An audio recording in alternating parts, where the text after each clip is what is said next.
오늘 히브리서 6장 1절부터 12절까지를 본문으로 삼아서 한 번 받은 구원의 취소, 한 번 받은 구원이 취소될 수 있을까라는 제목으로 말씀을 나눌 때 우리 모두에게 주님의 놀라운 위로와 평안이 함께 하시기를 축원합니다. 제 계획은 계속 이 말씀을 전하기로 결심했습니다. 왜냐하면은 제가 요즘 여러분들도 많이 보실 텐데 유튜브나 그런 다른 방송 매체를 통해서 다른 목사님들은 어떻게 설교를 하고 있나 이렇게 들어보니까 구원이 취소될 수 있다는 아주 무시무시한 얘기를 하는 분들이 있어요.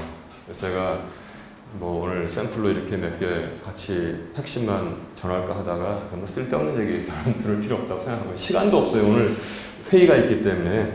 그래서 생략하고 언제 기회가 있으면 말씀을 드리겠지만 아주 우리가 한번 구원받았다고 행실을 엉망으로 하면은 여러분 하나님께서 그 구원을 취소해서 우리는 영원히 뜨거운 불 속에 들어가게 되는 것입니다. 무서워요. 어마어마하게 무서운 지금 얘기를 하고 있는데 거기 또 교인들은 또 아멘 하고 그게 무슨 뜻인지 모르는지 아멘 하고 있단 말입니다. 만약에 하나님께서 한번 주신 구원을 우리 행실이 또 더러워지면 취소했다가 다시 회개하면 주었다가 그렇다면은 말씀대로 우리도 아멘 해야죠. 그래 조심하고 살아야죠. 그러나 우리가 제일 돌아보고 가야 할 곳은 어디입니까? 성경을 향해 말씀대로만 가야 된단 말이에요.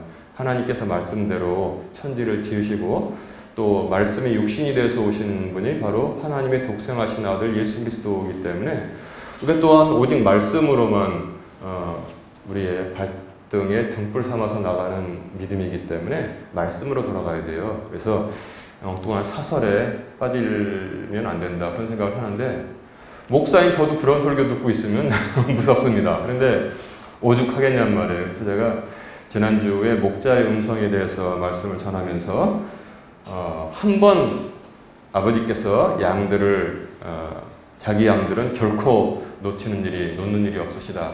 그 말씀하면서 제가 이 말씀을 언젠가 전하겠다고 했잖아요. 근데 제가 생각해 보니까 바로 전해서 여러분들에게 말씀으로 무장시키는 것이 유익하다 생각해서 제가 이번 주와 또 다음 주에도 이렇게 전하려고 합니다. 계획은 어떻게 되냐면 오늘은 히브리서 이 무시무시한 말씀이 나와 있는 이 말씀 텍스트를 중심으로 제가 말씀을 전하고 다음 주에는 성경 전체 우리가 콘텍스트라고 그러잖아요. 성경 전체를 중심으로 해서 또 말씀을 전해서 그야말로 양약과 보약이 다 이렇게 아우러져서 우리에게 유익이 되도록 그렇게 할 계획입니다. 오늘 제가 말씀을 전하기 전에 영상 같이 하나 볼 것이 있습니다. 그 미국의 로널드 레이건 대통령이 킹 제임스 성경이 얼마나 우수한 성경인가를 간증하고 자기 생각을 얘기하는 게 있어요. 한번 같이 들어봅시다.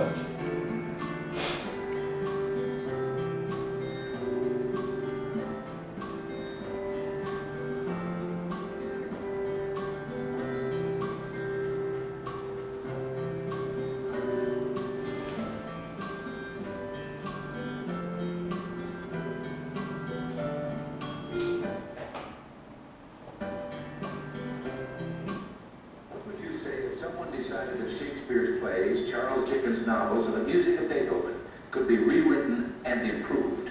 I'll be right back. Writing in the journal The Alternative, Richard Hanser, author of The Law of the Prophets and Jesus, What Manner of Man is This, has called attention to something that is more than a little mind-boggling.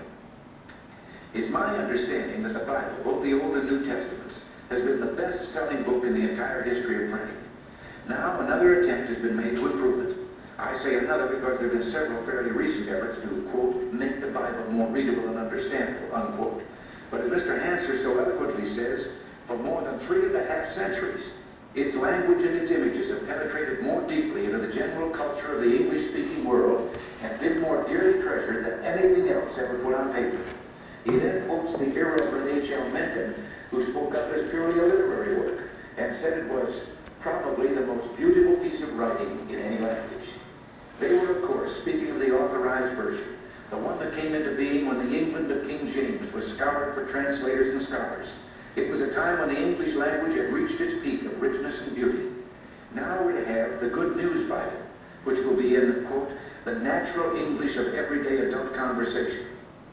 Well, I'm sure the scholars and clergymen supervised by the American Bible Society were sincerely imbued with the thought that they were taking religion to the people with their Good News Bible. But I can't help feeling we should instead be taking the people to religion and lifting them with beauty of language that has outlived the centuries. Mr. Hanser has quoted from both the St. James Version and the Good News Bible some well-known passages for us to compare. A few thousand years ago, Job said, "How forcible are right words." The new translators would have him saying, "Honest words are convincing." That's only for openers. There is the passage, "For in much wisdom is much grief, and he that increaseth knowledge increaseth sorrow." Is it really an improvement to say instead, the wiser you are, the more worries you have, the more you know, the more it hurts? In the New Testament, according to Matthew, we read, "The voice of the one crying in the wilderness, prepare ye the way." The Good News Version translates that into, "Someone is shouting in the desert, get the road ready." It sounds like a straw boss announcing lunch hour's over. The hauntingly beautiful 23rd Psalm is the same in both versions, for a few words. "The Lord is my shepherd." But instead of continuing with it, "I shall not want," we're supposed to say, "I have everything I need." The Christmas story has undergone some modernizing, but one can hardly call it an improvement. The wondrous words, "Fear not, for behold, I bring you good tidings of great joy," has become, "Don't be afraid, I'm here with good news for you." The sponsors of the Good News Version boast that their Bible is as readable as the daily paper, and so it is. But do readers of the Daily News find themselves moved to wonder, quote, "at the gracious words which proceeded out of his mouth," unquote? Mr. Hanser suggests that sadly, the tinkering and general horsing around with the sacred text will no doubt continue as pious drudges try to get it right. It will not dawn on them that it has already been gotten right. This is Ronald Reagan. Thanks for listening. 예, 그렇습니다. 미국 그 역사상 이쪽이나 저쪽이나 가장 존경을 받는 로널드 레이건 대통령은 성경을 참 많이 읽는 분이었고 신실한 분이었는데 그 여러 성경을 읽고 킹제임스 성경의 가치에 대해서 이렇게 짧게 우리에게 말씀하고 있습니다. 제가 그래서 전했는데 오죽하면 미국의 항공모함 중에서 가장 강력한 항공모함 이름이 뭡니까? 로널드 레이건호라는 그 항공모함이 있을 정도로 미국 사람들의 존경을 받고 있습니다. 그런데 여러 가지 번역이 뭐 실수건 아니면 의도되었건 잘못 번역되어 있는데 특히 오늘 읽은 본문 히브리서 6장 4절부터 6절까지가 아주 결정적으로 잘못 번역되어 있어서 우리에게 많은 두려움을 전해주고 또한 한 번 받은 구원이 취소될 수 있다는 말씀을 전하게끔 또 어떤 목사님들에게 그렇게 보여지고 있다는 사실이 있습니다. 그래서 제가 이것에 관한 해석의 문제 또한 히브리서 10장 26절부터 27절의 해석의 문제를 바로잡아주지 아니하면 여러분들 마음속에 항상 그런 그 의문이 성경을 읽다 보면 오히려 성경 공부를 많이 할수록 살아날 수 있다고 생각해서 제가 오늘 말씀을 정하기로 한 것입니다. 여러분 두 가지 크게 입장이 있습니다. 구원에 대해서. 하나는 뭐냐면 복음주의적인 입장이고요. 뭐 이렇게 말하는 분들도 자기들이 복음주의라고 하겠지만 무엇이냐면 구원받은 자들은 영원히 그것으로 구원받는다. 하나님의 손에서 구원받은 자들을 누구도 빼낼 수 없다. 그러나 그 사람이 혹시 죄를 지었어도 그는 구원받는다라는 평안을 주는 그런 복음주의적인 입장이 있습니다. 저도 역시 성경에 근거해서 이런 입장을 가지고 있습니다. 그런데 정반대 입장을 가지고 있는 분들이 있어요. 구원은 우리가 삐끗하면은 정말 심한 죄를 지으면 영원히 취소될 수 있다. 그래서 지옥불에 떨어져서 영원히 불타게 된다. 이게 가장 두려운 그런 견해입니다. 또한 이들 중에서도 약간 차이가 있는데 구원은 취소됐다가 또 회개하면 회복되고 또 범죄하면 취소됐다가 또 회개하면 회복되는 끊임없는 자기 반성과 자기 두려움을 가지고 살아야 된다라는 그런 입장이 있습니다.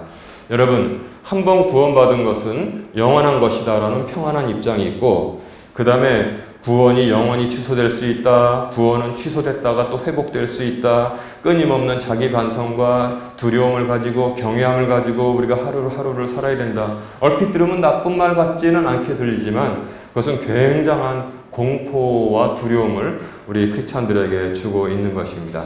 그래서 이런 생각을 가지고 있을 때 굉장히 공포스럽고 두렵고 심지어는 우울증까지 걸릴 수가 있습니다. 이런 것은 여러분 분명히 알아두세요. 사람을 두렵게 만들고 공포스럽게 만드는 것은 하나님으로부터 온 것이 아니라는 사실. 하나님으로부터 온 것이 아니라는 사실은 제가 무엇을 암시하고 있습니까? 사람으로 왔거나 그 배후에 있는 악한 마귀로부터 왔다는 사실을 제가 지금 말씀드리고 있는 것입니다. 하나님의 생각은 너희들을 향한 나의 생각을 내가 하나니 뭐예요? 두려움이 아니라 평안이라고 하나님께서 말씀하셨습니다. 여러분 어떤 말씀을 들을 때 회개하는 마음이 막 일어났어요. 아, 정말 내가 잘못했구나. 막 눈물을 흘리면서 그거는 두려움이 아니에요. 그것은 하나님의 말씀의 칼입니다. 마음을 찌르는 칼이에요. 칼인데 그것은 굉장히 좋은 그러한 역할이죠. 근데 공포와 두려움을 줘서 덜덜덜 떨게 만든다. 그건 하나님으로부터 온 것이 아니라는 사실을 대원칙을 먼저 여러분들이 잘 이해하셔야만 되겠습니다. 제가 2005년 12월 달에 목포에 와서 목회를 시작했는데 그때 일을 제가 지금도 잊지 아니하고 있습니다. 부임한 지 얼마 안 돼서 사무실에 앉아 있는데 전화가 왔습니다. 전화가 왔는데 어떤 중년 여인으로부터 전화를 받았습니다. 그때 우리 교회 교인은 아니었었고 잘이 아니라 전혀 모르는 사람이었습니다. 신앙 상담을 하고 싶다는 거예요. 예, 뭐 어떤 내용일까요? 그랬더니 아니면은 제 이 사무실로 와도 되겠습니다. 그랬더니 전화로 상담하겠대요. 우선 제가 죄를 지었는데 사도신경 외우고 주기도문 외우면 될까요? 이렇게 물어봤습니다. 근데 그 목소리가 굉장히 어둡고 우울하게 들렸습니다.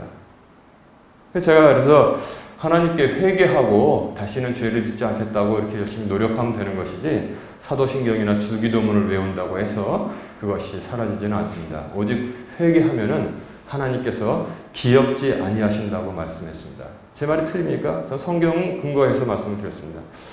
그랬더니 그래도 뭔가 좀 해야 되지 않을까요? 근데 제가 어떤 죄인지 물어보진 않았는데 목사의 촉으로서 성적인 타락을 한 것 같은 느낌이 들었습니다. 이 여인은 매번 자세한 얘기를 제가 물어보지 않았지만 느낌으로 매번 같은 죄를 반복하는 것 같았습니다. 그러니까 실수를 하고 나서는 굉장히 찝찝한 거예요. 그러니까 뭔가 좀 했다는 거로 그것도 이제 어떤 그 교회에서 권위를 가지고 있는 가장 큰 권위를 가지고 있는 담임 목사가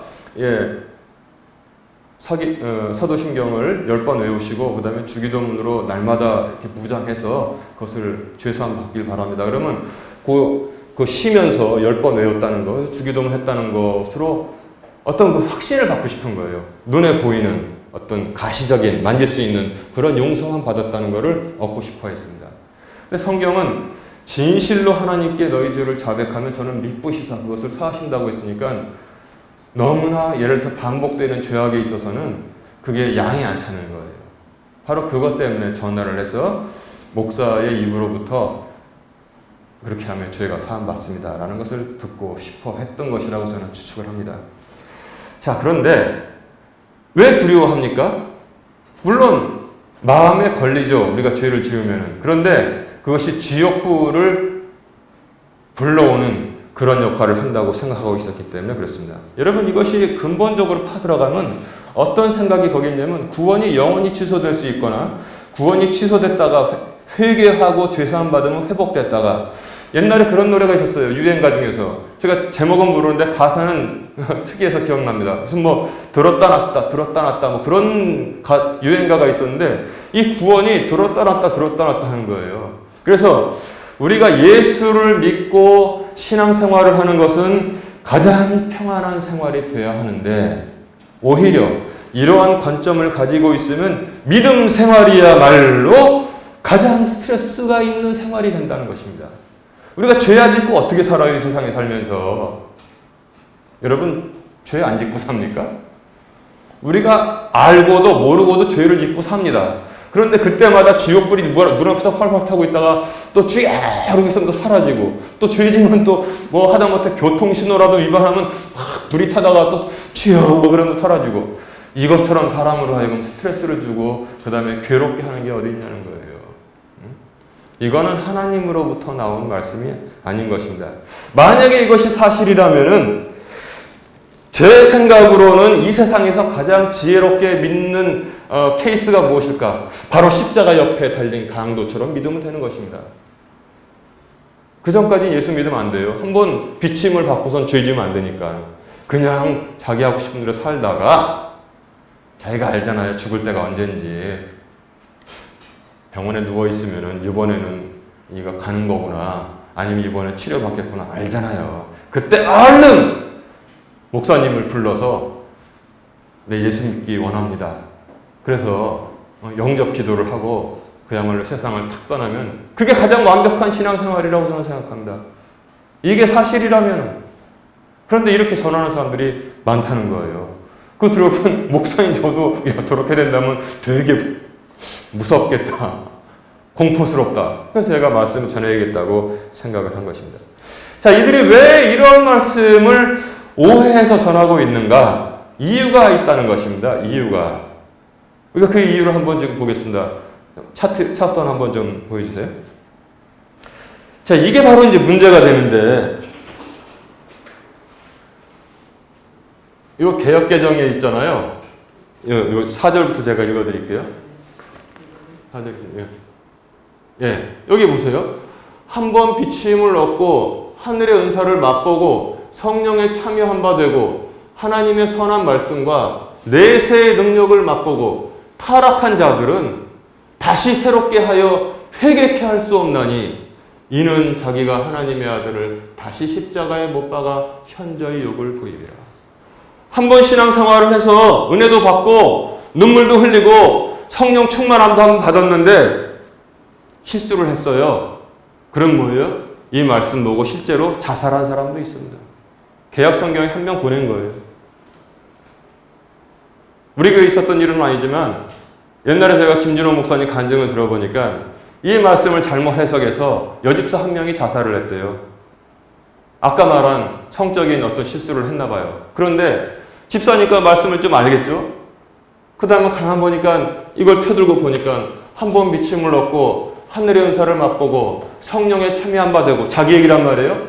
하나님의 선한 말씀과 내세의 능력을 맛보고 타락한 자들은 자기 얘기란 말이에요. 다시 새롭게 하여 회개케 할 수 없나니 이는 자기가 하나님의 아들을 다시 십자가에 못 박아 현재의 욕을 보입니다. 내가 예수님을 다시 못 박게 할 수는 없지. 그냥 나는 희망이 없으니까 가자. 농약 먹고 죽어버렸단 말이에요. 이렇게 민감한 사람들에게는 오히려 그 사람이 양심이 있었으니까 그렇게 민감하게 반응을 했는데 그게 하나님 뜻이 아니라는 것입니다. 자, 그러면 진짜 원래 뜻은 무엇인가를 한번 우리가 봐야 되겠습니다. 킹잼 성경입니다. 한 번 빚을 받고 하늘의 선물을 맛보고 성령님께 참여한 자가 되고 똑같죠? 하나님의 선한 말씀과 오는 세상의 권능을 맛본 자들이 만일 이게 빠졌다는 거예요. 만일 여기 있잖아요. If they shall fall away 이렇게 됐잖아요.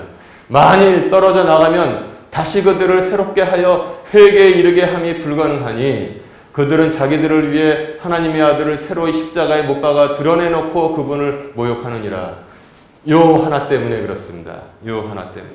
여러분, 죄송합니다만 제가 다시 중고등학교 시절에 영어 시간으로 돌아와서 제가 말씀을 드릴게요. if가 들어간다는 건 뭡니까? if가 들어간다는 거. 그 무슨 법이라고 하잖아요. 가정법이라고 합니다. 가정법. 여러분, 가정법이라는 거 배울 때 가정법이라는 것은 현재 사실의 반대와 혹은 뭐예요? 일어날 수 없는 일을 말할 때 가정법을 쓴다라고 제가 학교에서 배운 기억이 있습니다. 가정법으로 썼다는 거예요. 가정법으로. 제가 한번 무슨 성문 종합영어인가 뭔가 거기에 있는 그 예문 말씀드려 볼까요? If I were a bird, I would fly to you. 그게 뭔 내용이에요? 내가 만약에 새라면 너에게로 날아갈 텐데 라고 말하고 있는 것입니다. 너에게로 날아갈 텐데. 지금 이 사람이 자기가 새라는 거예요? 아니라는 거예요? 새가 아니라는 거예요. 그래서 너에게로 날아가지 못한다는 거예요. 사랑하는 사람에게. 응? 그 다음에 제가 지금도 기억하는 예문이 단어, 명사를 가지고도 가정법을 만들 수 있다고 제가 배운 기억이 있어요. 그래서 A true gentleman would not do so 이런 예문이 있었습니다. A gentleman would not do so 뭐예요? 신사라면은 왜냐하면 뒤에 would가 와가지고 신사를 가정법으로 만든 거예요. If you were a gentleman 그걸 줄여가지고 a gentleman would not do so 신사라면 그렇게는 안 할 거야 그렇게 말하고 있는 것입니다. 지금 이 사람이 신사가 그렇게 안 했다는 겁니까? 그 다음에 했다는 그런 일을 저질렀다는 겁니까?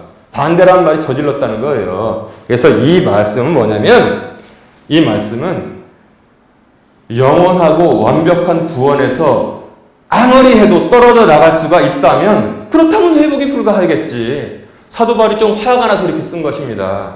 응?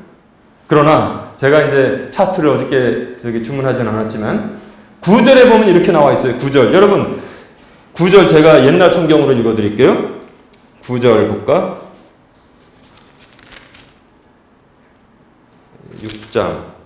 6장 9절. 자, 이렇게 되어 있습니다. 사랑하는 자들아, 우리가 이같이 말하나 너희에게는 이보다 더 좋은 것, 곧 구원에 속한 것이 있음을 확신하노라.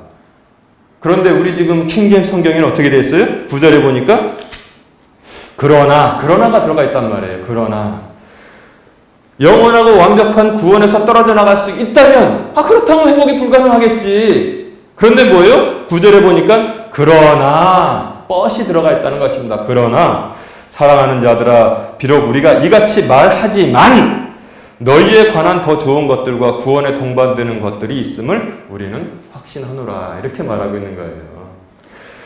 너희가 아무리 못돼서 정말 영원하고 완벽한 구원에서 떨어져 나갈 수가 있다면야 그러면 그게 불가능하다는 거예요. 그러면 너희들이 구원받지 못하겠지.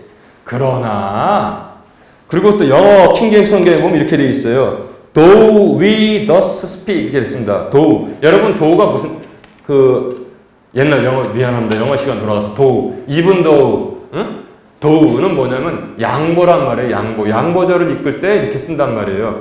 비록 but 그러나 비록 내가 이렇게 말하지만 너희는 이미 구원받았고 너희에게는 더 좋은 것이 많이 있다. 이렇게 지금 말씀하고 있는 것입니다.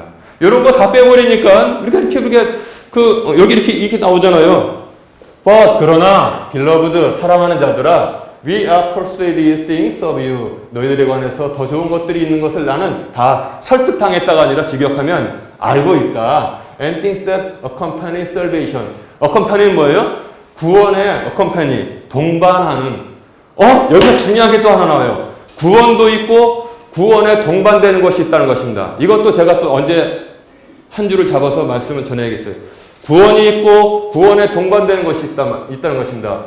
though 여기 나오잖아요. 여기 though we thus speak. 우리가 비록 내가 이렇게 화가 나서 한번 확 말했지만 그러나 너희들에게는 구원에 동반되는 더 좋은 것이 있다고 나는 확신한다. 이렇게 지금 사도 바울이 말하고 있는 거예요. but 빼고 though 빼니까 번역이 이상하게 되잖아요. 오죽하면 미국 대통령이 그 지금 번역이 잘못됐다고 지금 킹제임스 성경이 가장 우수하다고 말하고 있지 않습니까? 그래서 여러분 바른 성경을 가지고 잘 이해하면은 신앙의 생활이 얼마나 즐겁고 든든한지 몰라요. 하나님의 능력으로부터 우리를 뺏어갈 자가 있어요, 없어요? 없다는 것입니다. 제가 지난주에도 잠깐 말씀을 드렸잖아요. 그래서 여기 말씀드린 거 미리 전하면 구원에 또한 동반되는 것이 있다고 했잖아요. 구원도 있고 하나는 뭐냐면 인생 상급이 있다는 거예요. 구원만 달랑받는 게 아니라 우리가 이 땅에서 어떤 인생을 사느냐에 따라서 그에 동반되는 상급이 있다는 사실을 주님께서 말씀해주고 있습니다. 그런데 개역개정 보면은 이런 거 싹둑 잘라먹고 뭐라고 했냐면은 아까 무섭잖아요. 이거 읽어봐. 자, 한 번 빚을 받고 한 해의 은사를 맛보고 성령에 참여한 바 되고 하나님의 선한 말씀과 내세 능력을 맛보고도 타락한 자들은 다시 새롭게 하여 회개케 할 수 없나니 이는 그들이 하나님의 아들을 다시 십자가에 못 박아 드러내놓고 욕되게 함이라. 진짜 이 말씀 보면은 희망이 없는 것 같아요. 한 번 죄 지면은. 아니, 우리가 주를 영접한 다음에 지금까지 죄 한 번도 안 짓고 산 사람이 있어요? 이 말씀대로 하면 다 죽어야 돼, 지금. 이게 지금 굉장히 잘못됐다는 것을 지금 제가 전하고 있는 것입니다. 그래서 10장 26절에 보면은 이렇게 돼 있어요. 의도적으로 자기 의지로 범죄를 행한 사람들은 자기 의지로 범죄를 행한 사람들 제가 볼게요. 자, 10장 26절입니다. 우리가 진리에 관한 지식을 받은 뒤에 고의로, 여러분 고의예요, 고의로 죄를 지으면 다시는 죄들로 인한 희생물이 남아있지 아니하고 대적들을 삼킬 심판과 불같은 경노에 대하여 두렵게 기다리는 어떤 일만 남아있느니라. 이것은 무엇을 뜻하냐? 아까 구원과 구원에 동반된 것들 있잖아요. 구원에 동반된 것들. 구원은 받잖아요. 그런데 구원에 동반된 것들이 불타 없어진다는 사실을 지금 성경은 전하고 있는 것입니다. 구원과 별개의 징계를 지금 전하고 있는 거예요. 내가 성경에서 예를 들어볼까요? 여러분, 다윗이 구원 받았습니까? 안 받았습니까? 다윗 왕이 예수님의 조상인데 구원 받았어요? 안 받았어요? 당연히 예수님의 조상인데 구원 받죠. 하나님이 제일 사랑하시는 왕인데. 그런데 다윗이 밧세바와 불륜을 저지른 다음에 어떤 일이 있었습니까?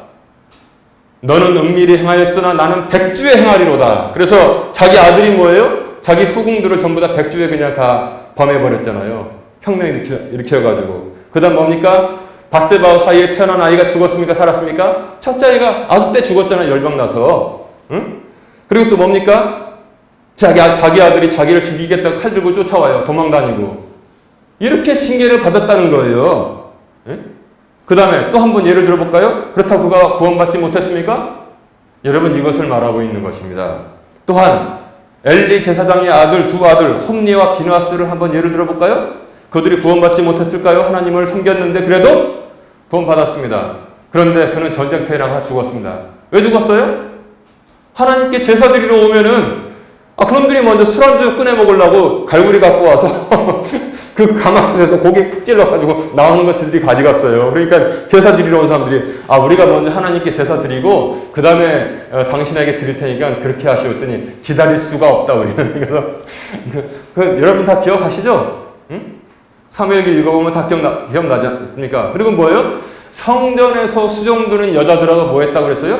동침했다고 그랬어요. 그랬더니 하나님께서 그 두 아들이 전쟁터에 나갔을 때 전쟁에서 전사하도록 만드신 거예요. 죄가 너무나 극악하면은 하나님께서 구원은 이미 시키셨지만 이 땅에서 목숨을 거두신다는 사실을 성경이 전하고 있는 것입니다.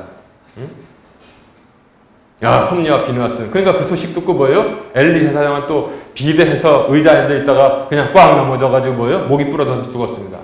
그럼 엘리도 홈니와 비누아스도 다 구원받지 못했습니까? 하나님께 그런 것이 없다는 것입니다. 만약에 그렇다면은 홈니와 비누아스나 엘리나 여러분들하고 그들하고 피장파장이지 다른 게 뭐가 있어요? 우린 다 하나님의 진노 앞에서 바로 설 수가 없습니다. 그래서 우리가 뭘로 구원받는다고 했습니까? 행위로 구원받는 것이 아니라 예수 그리스도의 보혈의 공로로 우리가 의인이 아닌데 의롭다고 인정을 받아서 주 앞에로 나가는 거 아닙니까? 어떻게 성경을 그렇게 읽어가지고 교인들을 공포에 떨게 하는지 참 이해하지 못하겠다는 거예요. 가늠죄, 살인죄 그런 것들은 다 홈리와 비누아스는 간음죄도 지우고 그 다음에 제사 모독했고 그런 거 용서받을 수 있는데 예수님을 입으로 부인하면은 그건 지옥불에 들어가죠. 과연 그럴까요? 겁이 나서 예수님을 부인했는데 여러분 후미에라는 거 아시죠? 후미에 제가 몇 개월 전에 말씀드렸는데 일본 에도 시대에 크리스찬들이 막 늘어나는 거예요. 그러니까 에돔 막부가 어떻게 생각했냐면, 야, 이 기독교인들은 뭐냐면 평등 사상을 가지고 있고, 그 다음에 막부의 권위를 인정하지 않으니까 이놈들을 색출해서 잡아 죽여야 되는데, 표에 기독교인이라고 쓰고 다니는 것도 아니니까. 그 다음에 도요토미 히데요시가 뭐예요? 그 당시 사무라이들이 그 기독교를 많이 받아들였다는 거예요. 그러니까 일설에 의하면 조선의 임진왜란 일으켜가지고 전부 다 보냈다는 거예요. 거기서 나가서 죽어라 그냥 이렇게. 그런 것도 있지만 그 다음에 그 안에 살고 있는 백성들에게는 후미에라는 걸 만들었습니다. 후미에를 만들어서 거기 뭐냐면 예수 그리스도의 얼굴이 있거나 십자가의 상이 있습니다. 그리고 땅에다 놓고 이거 밟고 지나가라. 그러면 아무것도 모르는 사람들은 그냥 이렇게 밟고 지나가는데 진정한 크리스찬은 나는 못 밟겠습니다. 그러면 저쪽으로. 그래가지고 칼로다가 목배 죽이고 그거 보고서 이거 무서워. 나도 같은 교회 다니는데 나는 그냥 밟고 지나가야겠다. 그 사람들 다 구원 못 받습니까? 하나님께서 긍휼하게 보신다는 사실을 여러분들 알아야 돼요. 우리가 얼마나 연약합니까? 천국 머리에다 대놓고 예수 부인하면 너 살겠다 그러면 예수 부인하면 죽으니까 그냥 나는 그것도 훌륭하지만 너무 약해서 덜덜덜덜덜 집에 가면 젖 먹여야 되는 애들이 있는데 예 알겠습니다. 예수님 부인합니다. 그 사람 예수님께서 가차없이 너는 그냥 예수를 부인했으니까 불구덩이에 들어가라 팍 집어넣겠습니까? 어떻게 해서 그렇게 성경을 잘못 오해하는 자기만 잘못 오해하고는 괜찮은데 교인들에게 그리고 또 방송으로 막 내보내가지고 사람들을 두렵게 만든다는 것입니다. 나의 생각을 너에 대한 나의 생각을 내가 안 하니 뭐예요? 두려움이 아니라 평안이라고 했습니다. 평안. 예수님을 부인한 사람이 누구예요? 예수님의 수제자 베드로 아닙니까? 그가 빌라도의 법정에 서가지고 있을 때 뭡니까? 여종이 와가지고 너도 예수랑 같이 다니는 거 봤다. 그랬더니 맨 처음에 부인했어요. 에이 그런 적 없다. 두 번째 뭐예요? 또 물어봤어요. 너희 말씨가 그쪽 말씨인데? 니 그런 말 하지도 마. 또 세 번째 와서 물어보니까 뭐라고 그랬어요? 부인을 넘어서 예수를 저주를 했다고요. 여러분 베드로 지금 지옥불에 들어갔습니까? 교회사에서는 뭐라고 합니까? 베드로에게 내가 너에게 천국의 열쇠를 주었다고 지금 카톨릭은 믿지 않습니까? 우리가 그것을 뭐 천국의 열쇠를 받았다는 말은 믿지 않아도 베드로가 예수님의 수제자고 나중에 뭐예요? 십자가에 거꾸로 못 박혀서 네로 황제 박해 때 이 순교했다는 사실은 알고 있지 않습니까? 그래서 우리가 말씀을 바로 이해하면은 더 행복한 사람이 되는 거예요.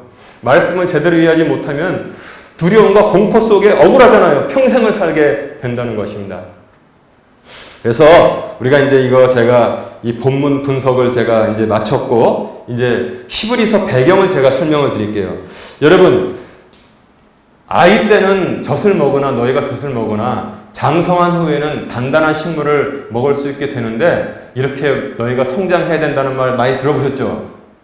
그런 말씀 들어봤죠? 그게 어디 말씀이에요? 바로 히브리서 5장 11절부터 14절까지 말씀이란 말이에요. 그래서 히브리서의 주제는 무엇이냐? 영적 미성숙의 문제를 해결하고 성숙해라 좀 제발 좀 성숙해라. 그걸 지금 히브리서 이 바울이 지금 전하고 있는 것입니다. 너희가 갓난아기 때는 부드러운 음식을 먹으나 장성한 후에는 단단한 식물을 먹는 것과 같이 너희가 성숙해야 된다. 이렇게 말을 했는데 히브리가 뭔 뜻입니까? 히브리가? 요한복음은 알겠는데 요한이 기록한 거. 마태복음도 알겠는데 히브리서가 뭐예요? 히브리 사람들, 즉 유대인들에 대해서 지금 전하고 있는 말씀이라는 거예요. 히브리는 유대인입니다. 유대인인데 이들은 뭐냐면 성전과 회당 중심으로 살았어요. 그들의 나라가 망하기 전에는 예루살렘 성전 중심으로 살았고 그들의 나라가 망한 다음에는 뭐예요? 바벨론에 끌려간 다음에는 어떻게 살았습니까?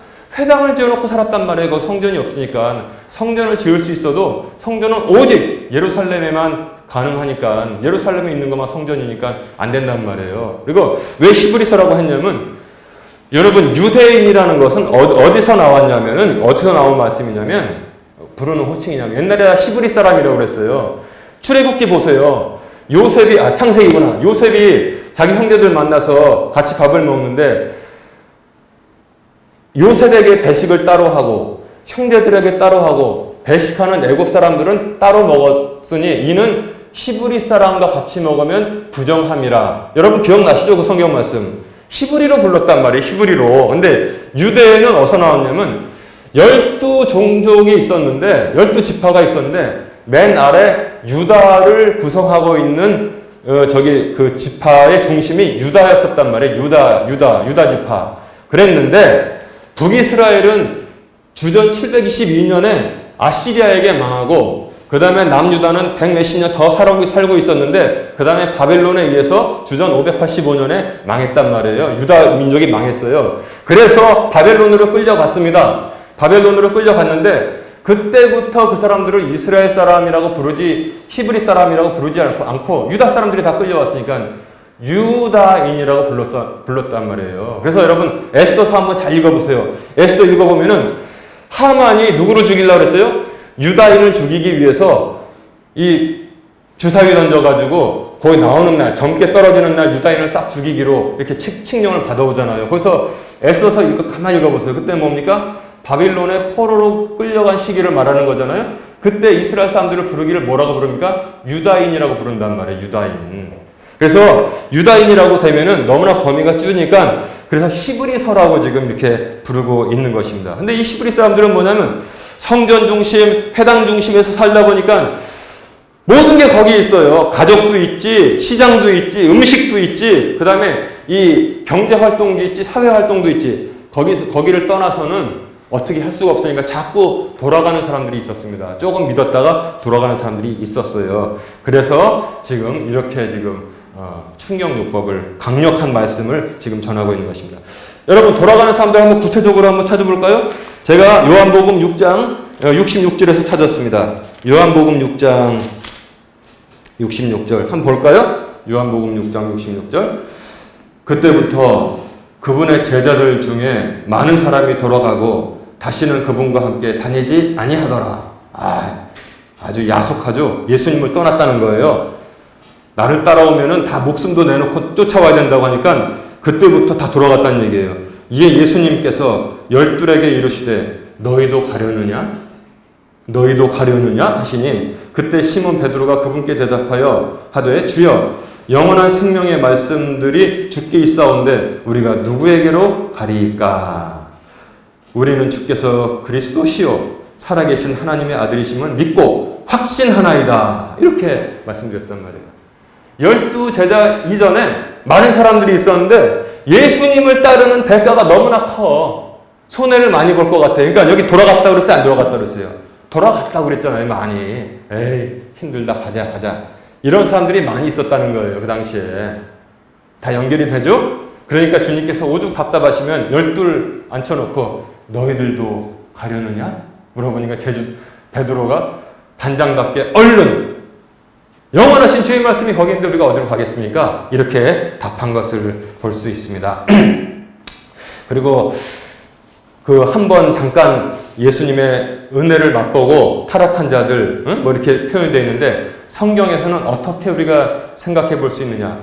마태복음 13장 20절 이하에는 어떤 농부가 밭에다가 씨앗을 뿌리러 나갔는데 씨앗을 맨 처음에는 길가에 뿌렸더니 뭐예요? 새들이 와서 쪼아 먹어버렸잖아요. 그 다음에 뭐예요? 돌밭에다 뿌렸더니 잠깐 뿌리를 내서 기쁨으로 받고 잠깐 뿌리를 내렸는데 태양이 뜨겁게 떠오르니까 전부 다 말라 죽었더라. 이것을 암시할 수도 있다. 우리가 이렇게 생각해 볼 수 있습니다.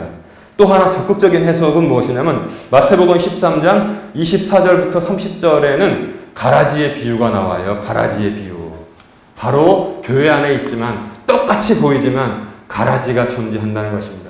가라지는 2000년 전에도 존재했고 지금도 있고 앞으로도 교회 안에 분명히 가라지가 있을 것입니다. 그런데 그 가라지들이 뭐가 문제냐면은 사람들의 눈에는 차이가 안 보여요.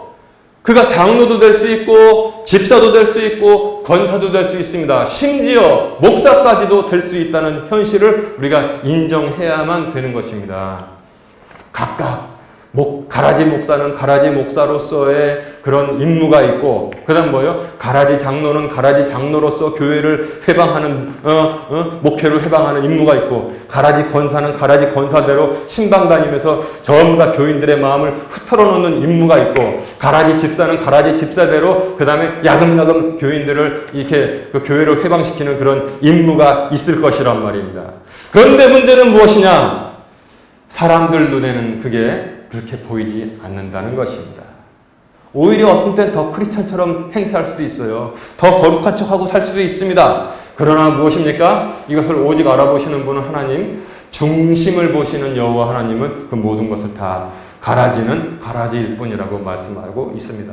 왜냐하면 가라지는 일반 알곡과 겉으로 보기에는 비슷비슷해 보이지만 뭐예요? 제가 몇 번 사석에서 말씀드린 것처럼 다른 게 있어요. DNA가 다르단 말이에요. 유전자가 다릅니다. 유전자는 뭐예요? 누구로부터 받아요? 부모로부터 받아요. 그러니까 오죽하면은 너희들은 너희 압이 마귀에서부터 나왔다 그랬잖아요. 거짓말장애. 그는 태초부터 처음부터 살인한 자요 거짓말장애 앱이라고 그랬지 않습니까? 그래서 우리는 몰라요. 그런데 지금 뭐 과학기술도 이렇게 막 잘게 해서 이렇게 과학기술을 분석하면 이건 가라지다, 이건 알곡이다 하는 것처럼 하나님만 아신다는 것입니다. 근데 그 가라지는 2000년 전에도 교회 안에 있었고 지금도 있고 앞으로도 있을 것이라고 지금 성경이 전하고 있는 것입니다. 그래서 제가 이런 것을 말하는 것이다 라고 생각해 볼 수 있다 라고 말하는데, 그러나 진정으로 예수를 영접하고 살면서 이런저런 세파에 시들리거나 아니면 자기가 고의로라도 범죄를 했다면은 그는 뭐예요? 징계는 좀 받지만 구원은 잃어버리는 적이 없다는 사실을 여러분들에게 말씀드리고 있는 것입니다. 이제 말씀을 정리합니다. 오늘 본문 히브리서 6장 1절부터 12절, 특히 4절부터 6절은 구원받은 자들의 타락과 저주에 대해서 말씀하는 것이 아니고 영적 성장을 바라며 유대 크리스천들에게, 즉 히브리 크리스천들에게 좀 성장해라. 계속 왔다 갔다 하니까 좋아! 너희가 이렇게 성령에 참여한 바 되고 만약에 그냥 영원히 주님을 떠났다면 그렇다면은 안 되겠지. 그러나 내가 오죽 답답하면 이런 말을 했겠냐. 이렇게 하면서 지금 좋은 것을 지금 말하고 있는 것입니다. 그러나 내가 보니까 너희들은 다 구원도 받았고 그 다음에 뭐예요? 구원에 동반되는 그런 상급도 있구나. 이렇게 지금 말하고 있는 것입니다. 요약하면은 구원은 뭘로 받아요? 행위로 받는 게 아니에요. 믿음으로 받는 것입니다. 만약에 이게 또 모순돼요. 이거 조직신학이라고 하는데 조직신학적으로 한번 살펴봅시다. 저희가 믿음을 이쪽에 여기 선이 있는데 여기에 구원받지 못한 거고 여기 선을 넘으면 구원받는 거예요. 제가 이 선을 넘었어요. 뭐를 넘었어요? 예수를 믿음으로써 나의 주님으로 영접함으로써 제가 구원받았어요. 근데 제가 좀 살다가 죄를 지었어요. 그러면 죄는 믿음입니까? 행위입니까? 행위 때문에 그것도 밀려난다는 거예요. 이게 모순되잖아요, 모순. 이렇게 생각해도 딱 어떤 모순인지 알겠죠? 구원받는 건 믿음으로 받고, 그 다음에 구원한 쫓겨나는 건 행위로 쫓겨나요? 이게 말이 되냔 말이에요, 이게. 들어올 때 구원이 믿음이면 나갈 때도 믿음이 없어서 나가는 거지. 그래서 제가 이 말씀을 전하기로 생각한 것입니다. 여러분, 믿음으로 구원을 받고, 또 중요해요. 아까 구원에 동반되는 거 있다고 그랬잖아요. accompany the salvation이라고 했잖아요. accompany, 동반하는 거. 그게 뭐예요? 여러분, 옛날에 제가 어렸을 때 한 달에 한 번 소년중앙이라는 잡지를 사봤어요. 근데 그 잡지에 사보면은 뭐가 있었냐면 철인 28호하고 유괴인간, 부록 만화가 있었어요. 사실은 이거 보려고 소년중앙을 산 거야. 요게 부록이잖아요. 우리가 믿음 생활하면은 부록이 있다는 것입니다. 쉽게 말하면 동반되는 것이 있다는 것입니다. 무엇이냐? 상급이라는 거예요. 상급. 하늘 왕국에서의 상급. 그거를 여러분 받으려고 우리가 선하게 하나님의 뜻대로 살아가는 것입니다. 그러나 아주 악하게 타락했어도 그는 구원을 잃어버리지 않습니다. 그러나 뭐예요? 상급이 없다는 거예요. 이거 중요합니다. 여러분, 이게 얼마나 하나님의 공의로우신 거냐면 하나님의 은혜와 공의가 다 있어요. 우리가 구원으로 믿음으로 구원 받았어요. 여기 지금 들어왔습니다. 그런데 들어와 보니까 여기서 영원히 살아요. 그런데 악한 짓만 하고 타락한 채로 살다가 구원받은 사람은 뭐예요? 상급이 없다는 것입니다. 여러분, 이 세상에 살면서 지위가 낮고 그 다음 뭐예요? 재산이 없고 하면은 얼마나 사는데 불편합니까? 인생 70이요 강건하면 80짜리 인생을 사는데도 지위가 없고 그 다음 뭐예요? 재산도 없으면은 이 세상 사는 게 고달퍼요. 그런데 그것은 별거 아니라는 것입니다. 금방 지나간단 말입니다. 그런데 여러분, 영원한 세상에 가서 지위가 없고 그 다음에 가진 것 없이 산다면, 상급 없이 산다면은 그것도 또한 어마어마한 형벌이 된다는 사실을 여러분 기억해야 돼요. 응? 제가 그래가지고 뭐 교회에서 분탕질 치고 뭐 그냥 교회 망가뜨리고 하는 인간들 보면은 제가 목사의 양심, 신학을, 그 성경을 아는 목사의 양심으로 볼 때도 너희들도 구원 받을 것이다. 그러나 미안한 얘기지만 너희들은 평생 거기서 구원 받은 다음에 그렇게 살 것이다. 이렇게 생각하는 거예요. 그래도 얼마나 은혜로워요. 불 속에 들어가지 않는 것만 해도 감사한데. 여러분, 이런 서양 속담이 있습니다. 비록 하늘 왕국, 즉 천국이라 할지라도 모든 집의 지붕이 똑같진 않다. 여러분, 그걸 꼭 기억하세요. 천국에서도 비록 천국이라 할지라도 모든 집의 지붕이 똑같지 아니하다. 그것이 뭐예요? 구원에 동반된 그런 상급이라는 것입니다. 그래서 우리가 믿음으로 구원 얻고 그 다음에 우리의 믿음의 인생을 통해서 상급을 받는다는 사실입니다. 은혜와 공의가 같이 있다는 사실을 전하고 있습니다. 이제 바로 이해했죠? 바로 이것이 성경이 우리에게 전하는 것입니다. 여러분, 이제 우리가 믿음에 성공했잖아요? 그러면 뭐예요? 상급을 받아야 되잖아요. 믿음의 인생을 사시기를 주님의 이름으로 축원합니다.